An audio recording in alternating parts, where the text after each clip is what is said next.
ఏంటి రాత? ఎవరు హస్తం అది? అర్థం కావట్లా. వెంటనే అక్కడ కల్దీయులు ఉన్నారు, జ్యోతిష్కులు ఉన్నారు, శాస్త్రాన్ని ఎరిగినటువంటి వారు ఉన్నారు, జ్ఞానులు ఉన్నారు. రాజుగారి సమక్షంలో వాళ్ళందరినీ పిలిచాడు. ఆ గోడ మీద ఉన్నటువంటి ఆ లెటర్స్ ఏంటి, ఆ రైటింగ్ ఏంటి, అసలు దాని అర్థం ఏంటి, లేదా దాని మీనింగ్ ఏంటంటే వాళ్ళందరూ వచ్చారు. కానీ ఎవరు కూడా జ్ఞానులు గాని, శాస్త్రులు గాని, జ్యోతిష్కులు గాని, కల్దీలు గాని, పాండిత్యం విరిగినటువంటి వారు గాని ఎవరు కూడా రైటింగ్ అర్థం కాలేదండి. ఈయనకి ఇంకా టెన్షన్ పట్టుకుంది. రోజు రోజుకి విచారపడుతున్నాడు, బాధపడుతున్నాడు, ఏం జరుగుతో ఏంటో అని. రాజుగారు ఏం ఖండితంగా ఆజ్ఞాపించాడు, ఆ వ్రాత చదవకపోతే నిన్న నా సన్నిధిలో మీరందరూ కూడా మరణానికి పాత్రులు అంటున్నాడు. రాజుకి అధికారం ఉంది, ఏమైనా చేయొచ్చు. అలాంటి సమయంలో వృద్ధాప్యునటువంటి తల్లిగారు ఉంది. ఈ యొక్క బెల్షాజర్ తల్లిగారు వచ్చి సెలవిచ్చిందయ్యా, మన ప్రభుత్వంలో ఒక ఆయన ఉన్నాడు. అతడు ఎవరంటే దేవతల ఆత్మ కలిగిన వాడు, అంటే దేవుని ఆత్మ కలిగినటువంటి వాడు, దేవునికి ప్రియమైనటువంటి వాడు, కఠినమైన ప్రశ్నలకు జవాబు చెప్పగలిగిన వ్యక్తి ఒక ఆయన ఉన్నాడయ్యా.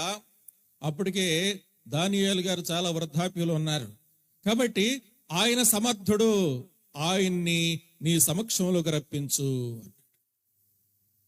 అయితే ఆ సందర్భంలో దానియేలుకి వర్తమానం వెళ్ళింది. అంతేకాదు, రాజు ప్రకటన చేశాడు, ఎవరైతే ఈ వాక్యాన్ని చదివి లేదా ఈ లెటర్స్ చదివి దాని భావాన్ని నాకు తెలియజేస్తారో నేను మేడకి కంఠభూషణం ధరింపజేస్తాను, రాజవస్త్రాలు ధరింపజేస్తాను, అది రాజుగారికి గుర్రం మీద అతన్ని ఊరేగిస్తాను, ఘనంగా సన్మానం చేస్తాను, నేను సత్కరిస్తాను, నా ప్రభుత్వంలో అతను గొప్ప అధికారిగా నేను ప్రమోషన్ ఇస్తాను అతనికి అని ప్రకటన చేశాడు.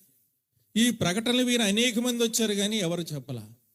కానీ దానియేలు యూదుడు, దేవుని యందు భయభక్తులు కలిగినటువంటి వాడు, దేవునికి ప్రియమైనటువంటి వాడు, ప్రతిరోజు దేవునికి 3 సార్లు ప్రార్థన చేసేవాడండి. ఉదయము, మధ్యాహ్నము, రాత్రికి.